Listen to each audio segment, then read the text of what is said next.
thé et cigarettes. Voilà pour le régime des 15 Kurdes installés dans le foyer de l'église Saint-Maurice de Strasbourg. Depuis 5 jours, ils sont en grève de la faim. Leur volonté, dénoncer la répression anti-kurde et surtout réclamer la libération d'Abdullah Öcalan. Le leader kurde, fondateur du PKK, le Parti des travailleurs du Kurdistan, est emprisonné depuis 1999 sur l'île-prison d'Imrali en Turquie. Isolement draconien, torture psychologique, les conditions de détention d'Öcalan ont déjà été dénoncées par les ONG et même le Conseil de l'Europe. Aujourd'hui, le cas du leader kurde serait oublié par la communauté internationale. Depuis juillet 2011, même son avocat n'est plus autorisé à le rencontrer. Une situation qui inquiète.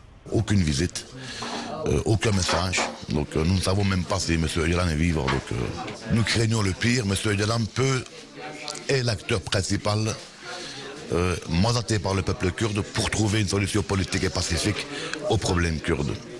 Donc son isolement veut dire qu'il y aura des répressions sur le peuple kurde.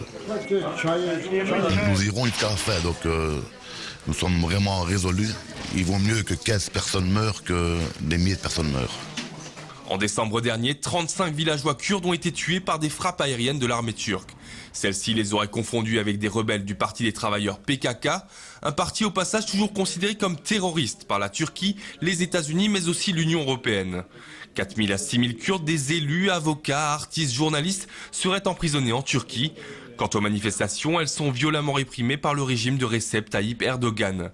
Bernard Revolon, président des Amis du peuple kurde, dénonce la passivité de l'Europe. Parce que l'Europe a des accords économiques avec la Turquie relativement importants et l'économie passe avant les droits de l'homme. C'est regrettable. Et je rajouterais, la France et l'Allemagne ont une responsabilité particulière parce que eux, ils vendent des armes.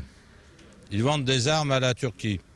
Et ces armes servent à faire des répressions. Ces armes ne servent pas simplement à faire le maintien de l'ordre dans les villes de Turquie. Contacté par téléphone, le comité pour la prévention de la torture, seul organe à pouvoir inspecter les conditions de détention d'Öcalan, n'a pas souhaité réagir. Le dossier est éminemment politique. Les 47 membres du comité n'excluent cependant pas d'émettre une requête officielle.